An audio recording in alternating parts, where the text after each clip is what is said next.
Mais de 35 mil pessoas em Goiás foram infectadas pela Covid-19. Quem atualiza os dados para a gente agora é a repórter Denise Parreira. Boa tarde para você, Denise. Oi, Michele, boa tarde para todo mundo que nos assiste. Pois é, esse número mesmo. O Goiás, agora no final da manhã, Goiás ultrapassou os 35 mil casos de Covid-19. Até agora, pouco depois das 11 da manhã, eram 35.070 registros da doença. E, infelizmente, o estado também atingiu a marca de 800 mortes, até já passou das 800, né? São, de acordo com a última atualização da Secretaria Estadual de Saúde, 807 pessoas que perderam a vida desde o início da pandemia, 36 só nas últimas 24 horas. Aqui em Goiânia, capital do estado, já são 9.156 casos da doença, com 256 mortes. Nós também temos os dados de ocupação de leitos de unidades de terapia intensiva aqui no estado. Na rede estadual, nos hospitais que são geridos pelo estado, são 145 leitos exclusivos para a Covid-19. Hoje, 115 estão ocupados. A taxa de ocupação, então, é de 80%. Nos leitos municipais, essa ocupação é maior. 93%, são 153 UTIs destinadas só para pacientes com Covid-19 e 143 no momento estão ocupadas. Agora, nos hospitais particulares, o último boletim divulgado pela associação que representa essas instituições aqui na capital e também no interior informou que dos 146 leitos de UTI reservados para pacientes ou com suspeita ou comprovados, com a Covid-19, 121 estavam ocupados. Então, taxa de ocupação aí de 82%.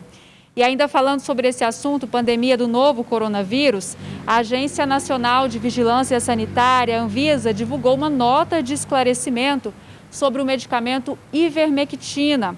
Disse que não existem estudos conclusivos que comprovam a eficácia do medicamento para o tratamento da Covid-19. Então, segundo a Anvisa, não há, no momento, recomendação para a utilização em pacientes infectados ou mesmo como forma de prevenção.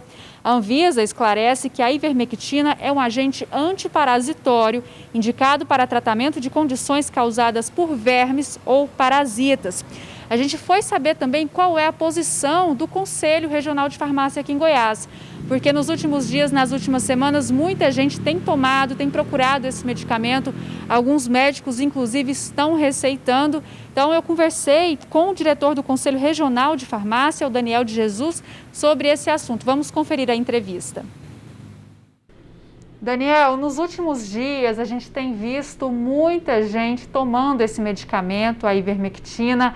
Até alguns médicos também têm receitado, O pessoal tá divulgando isso. Hoje já há alguma comprovação de que a ivermectina pode prevenir ou então ajudar a curar o coronavírus, a Covid-19? Não, comprovação clínica nenhuma.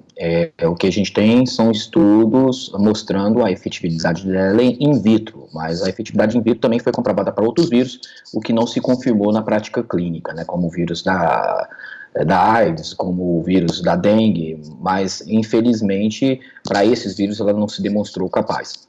Então, por enquanto, inclusive hoje mesmo eu li um trabalho mostrando que modelos farmacocinéticos também provavam que a concentração dela tem que ser uma concentração bem maior do que se utiliza como antiparasitário, que seria tóxico naquelas concentrações. Então, por enquanto, infelizmente, são apenas uso off-label, ou seja, são usos fora da indicação padronizada do medicamento. Por que, então, que alguns médicos têm prescrevido esse medicamento? Pela indicação inicial da eficácia in vitro, mas infelizmente é um uso mais experimental do que um uso padronizado. Na minha observação, na observação pura e simplesmente empírica, ela não tem validade científica e ela pode ser enganosa.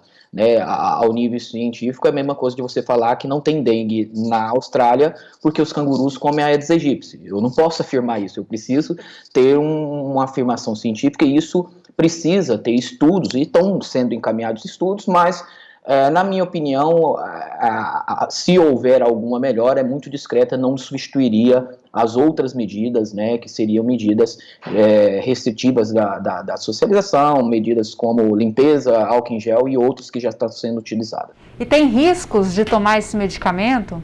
Como todo medicamento, ele oferece riscos, né? Lógico que ele é um medicamento seguro no paciente, como antiparasitário, se o paciente for imunocompetente, se o paciente tiver um bom fígado, um bom rim, então não é qualquer pessoa que pode utilizar a ivermectina. E o médico, ele é capaz de avaliar isso.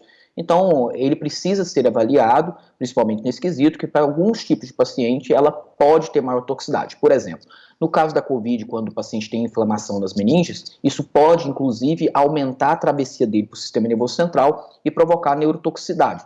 Inclusive, isso é um dos riscos dessa medicação, principalmente quando a COVID está avançando. E como é que fica a questão da interação com outros medicamentos, né, diretor?